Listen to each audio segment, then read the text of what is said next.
Olá, meu irmão. Estamos no segundo domingo da Páscoa, dia 19 de abril.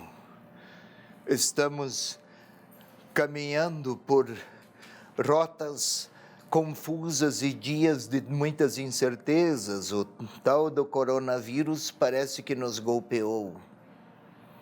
Mas também celebrar a vitória do ressuscitado qualifica-nos à grandeza de quem quer, sim, olhar com a dignidade dos vitoriosos que seguem Jesus Cristo, olhar assim também para esses dias difíceis que nosso país vive. Creiamos no ressuscitado e acolhamos sua palavra.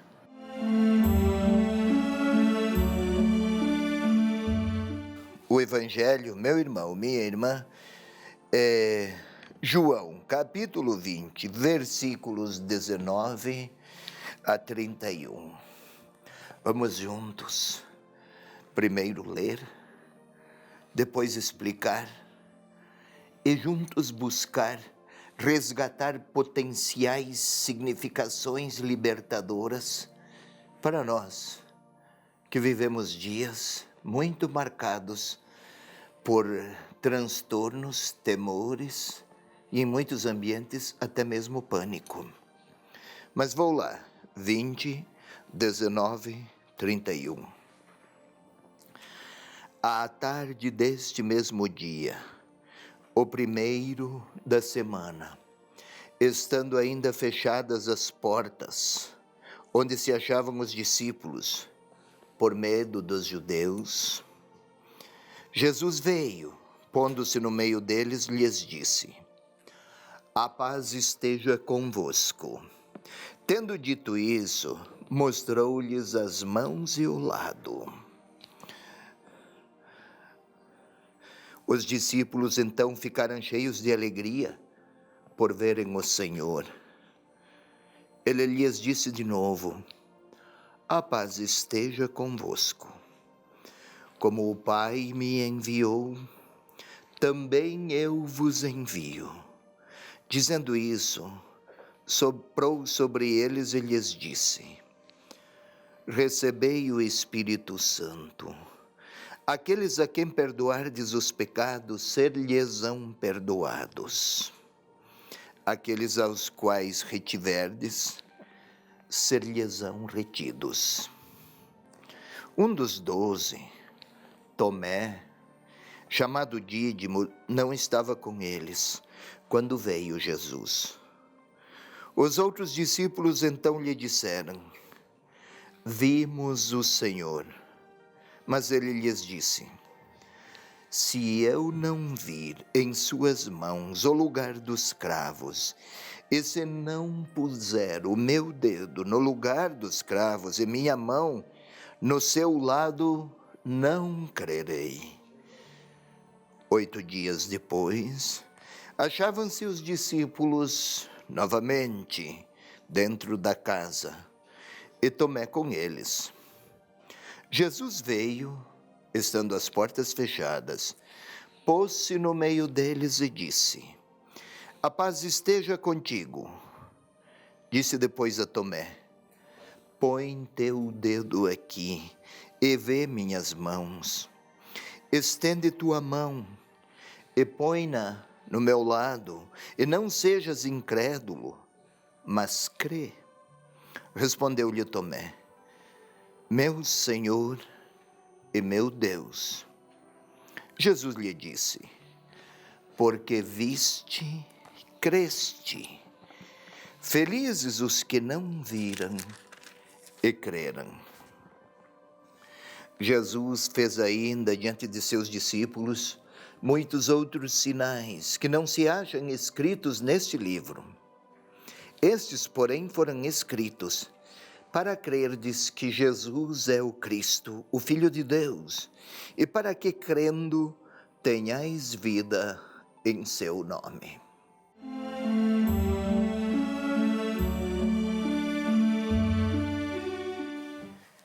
Meu irmão, minha irmã, são estes os parágrafos ou são estas as frases do Evangelho desse dia da Páscoa.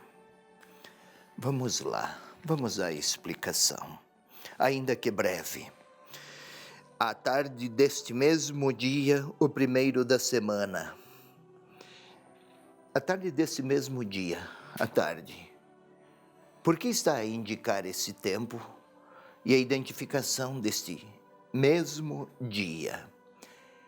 É que na manhã, Maria Madalena tinha ido até o túmulo, até o sepulcro. E chegando lá, encontrou a pedra removida,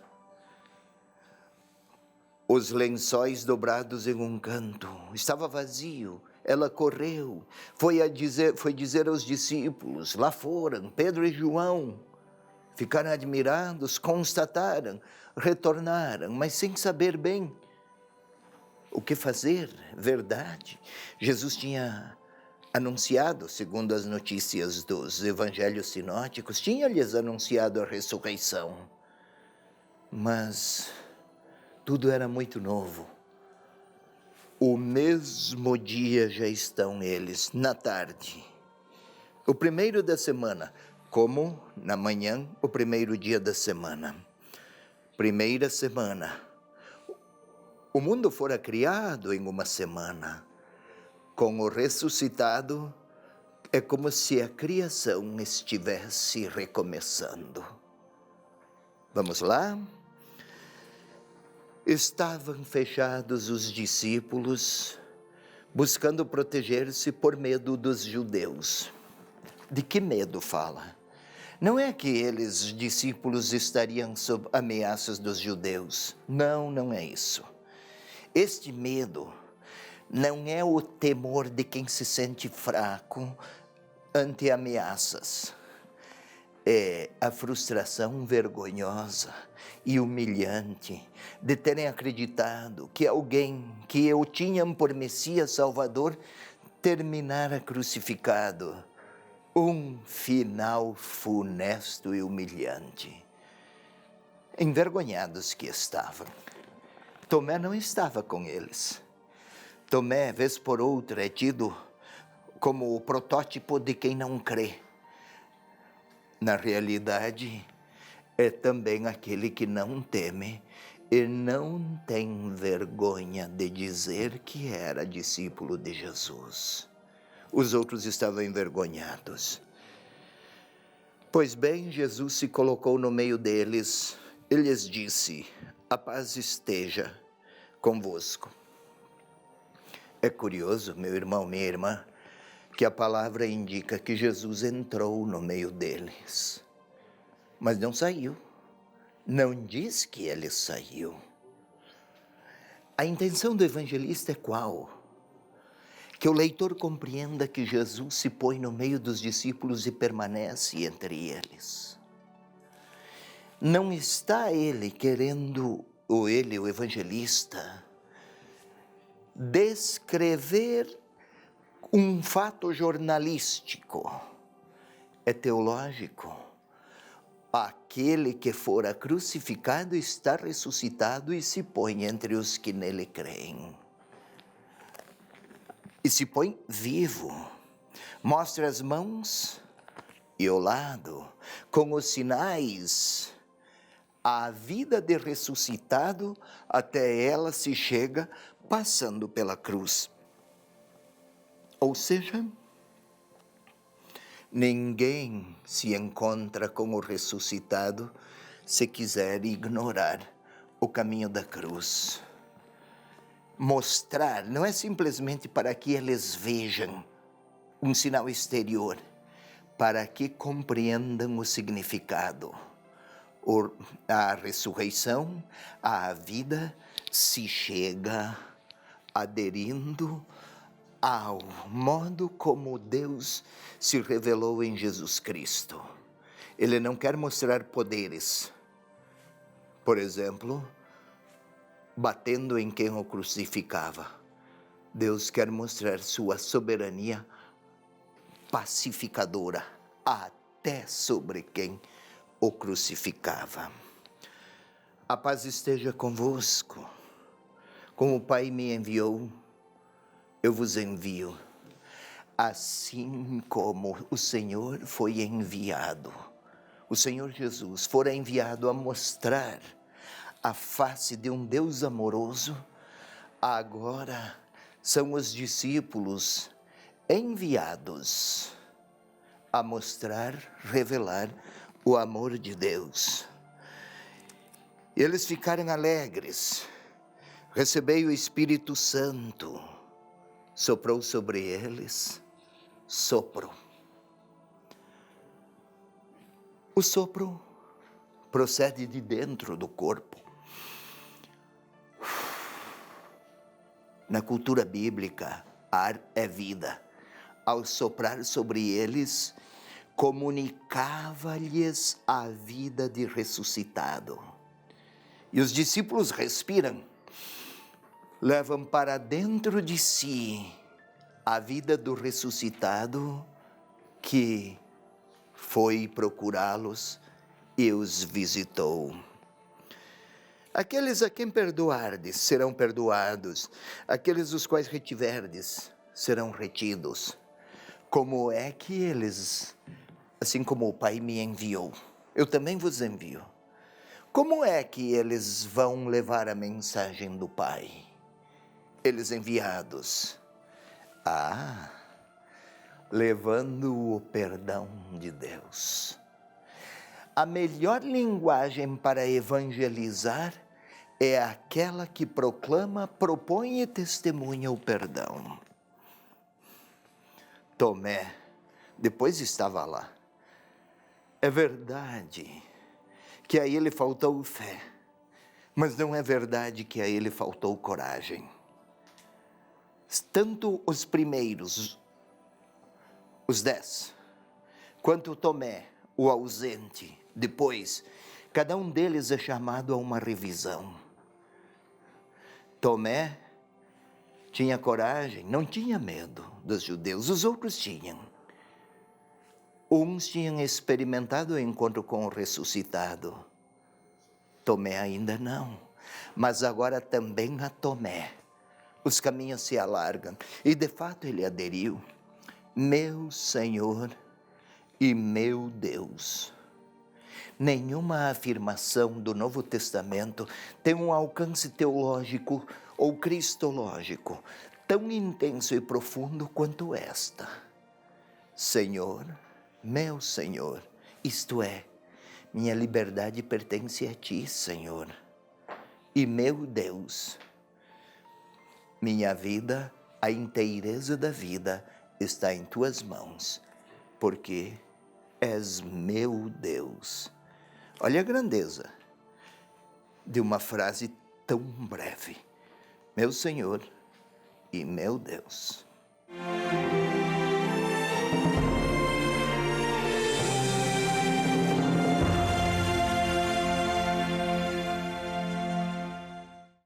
Dom José Antônio Peruso, arcebispo de Curitiba e doutor em ciências bíblicas, faz uma profunda reflexão sobre o Evangelho no próximo domingo. Leitura orante da palavra, toda quinta, 5:30 da tarde.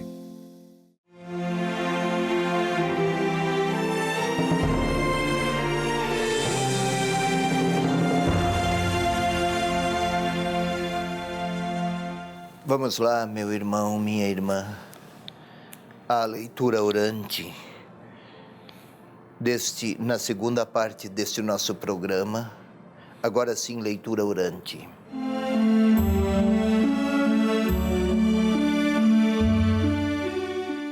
Vamos nos recolher. É sempre assim que fazemos. É sempre necessário assim fazer. Tudo para predispor a nossa interioridade, a oração, a sensibilidade à palavra. Olhos fechados, uma posição que favoreça o recolhimento, quietude. E nesta quietude, vamos nos concentrar sobre nós, não por egoísmo, nem por egocentrismo, mas para que as nossas melhores vitalidades psicológicas estejam direcionadas ao nosso interior, a partir do qual queremos ouvir o Senhor e a Ele falar. Tente sentir concentrado, concentrada que estamos, que estou eu, que está você, que estamos. Tente sentir os seus cabelos. Pode parecer engraçado. Sinta os seus cabelos. Precisa concentrar-se. Sinta o ar a passar pelas narinas, pela garganta, laringe, faringe, passa por lá, traqueia, chega aos pulmões. É a vida gratuita que chega. Sem ar não vivemos.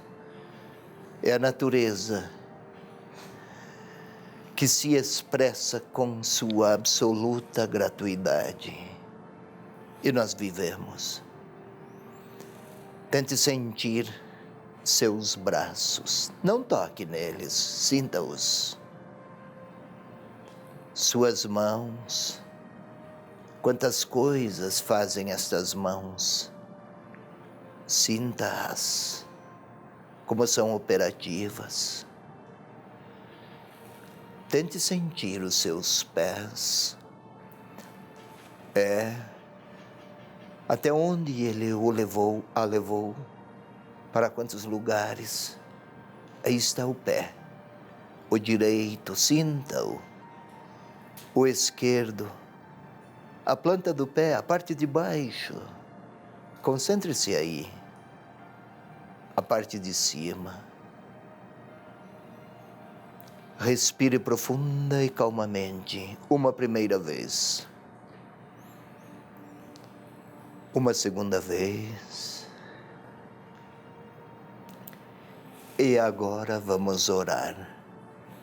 Vamos pedir ao Espírito Santo. Estava com Jesus, veio para os discípulos e participa da nossa vida desde o batismo. Nós o recebemos. Vamos pedir ao Espírito Santo que nos ajude a orar. Que seja Ele a inspiração, a força, luz, todas imagens muito humanas e materializadas, mas são as que conseguimos pronunciar para falar dele. Tente imaginar nosso cérebro iluminado, nossa inteligência sensibilizada,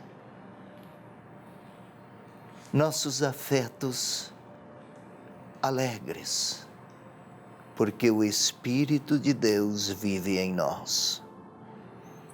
E a Ele falemos um novo passo. Espírito Santo, força e vida de Deus, estavas com o Pai na criação, estavas com Jesus em toda a obra da salvação, estavas com os apóstolos na evangelização, estás conosco, pois queremos seguir o Senhor Jesus e acolher sua voz e sua palavra. Ilumina-nos, Espírito Santo, faze-nos sensíveis à palavra e dispostos a acolher a pessoa de Jesus Cristo. Glória ao Pai, ao Filho e ao Espírito Santo, como era no princípio, agora e sempre. Amém. Agora vamos imaginar as cenas. Vamos tentar imaginar uma casa, uma sala, um salão, talvez, aquele salão que nós conhecemos. Vamos servir daquele. Vamos nos servir daquele. Tudo fechado. cortinas fechadas, portas fechadas. Vez por outra vamos até a janela e as persianas para ver quem circula. Estão aqueles lá, desculpe, envergonhados, frustrados, lá estão eles, desmotivados para falar, desmotivados para ouvir, sentindo-se até torpedeados e traídos. O Senhor, assim supunham eles, não sucumbiria. E eles também seriam vencedores. Se saírem, haverá alguém para humilhá-los. Vamos tentar vê-los. Não querem sair, pescar, estão longe. O lago de Genezaré, o mar da Galileia está muito longe, 120 quilômetros. Tudo o que esperavam era uma vitória em Jerusalém e terminou na tragédia. Eles começam a falar alto e a irritar-se. Estão tensos. Vamos imaginar o Senhor lá no meio. Não sabem por onde entrou, mas o veem. Não é apenas ver um morto que agora está vivo, mas os sonhos de salvação.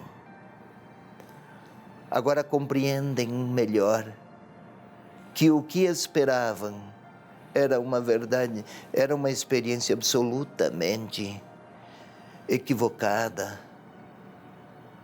Mas o Senhor olha para eles, fala-lhes, passa um por um, olha nos olhos, sopra-lhes, soprou sobre eles. Tente imaginar o Senhor a soprar em Pedro. Pedro tinha negado. Tente imaginar o Senhor a soprar em Tiago e João. Eles eram tão impulsivos. Vamos tentar imaginar o Senhor a soprar em Mateus. Uma história de corrupção em Mateus. E o Senhor sopra sobre ele, envia-lhes aquela vida que o faz viver, a vida de ressuscitado, para cada um deles. Recebei o Espírito Santo. Não esqueçamos, eles estão alegres. Podemos vê-los sorrir quando o Senhor se aproxima de cada um. E agora aquelas palavras que ressoam. Recebei o Espírito Santo. Perdoem. Levem o perdão a todos. Não deixem de dizer, de anunciar, de propor, de falar, de tornar perceptível o perdão. E eles ouvem. Talvez precisem eles se deixar perdoar. Sigamos, vamos ver Tomé, corajoso. Falam que ouviram, vivo. E ele a discutir, relutante. Um fala, o outro também, até se interrompem. E o Senhor aparece, mostra-lhes as mãos. A ele, Tomé, e a eles. Eles reconhecem. Para chegar à ressurreição é preciso passar pela cruz. É o símbolo dos pregos, do lado aberto. E agora vamos nos colocar lá. Um daqueles sou eu. Tenho medos, às vezes vergonhas, às vezes inquietações e angústias como eles. Mas o Senhor se apresenta e fala de paz. Olha para mim nos meus olhos e quer soprar sobre mim seu sopro de ressuscitado, de vida ressuscitada. Nenhuma cobrança, nenhuma recriminação, nenhuma reprovação, mas está a dizer a mim, enquanto sopra, leve o perdão, perdoe, olhe para as minhas mãos, a ressurreição é por este caminho. E agora Ele espera a minha resposta. Posso falar ao Senhor se vou perdoar? Ele gostaria. Posso falar ao Senhor se vou levar a sua paz? Ele precisa para chegar a outros. Posso falar ao Senhor se creio e se não creio? Posso pedir que Ele conceda a mim e a você o dom da fé. Afinal, o ressuscitado quer soprar sobre mim. É o momento da minha oração agora.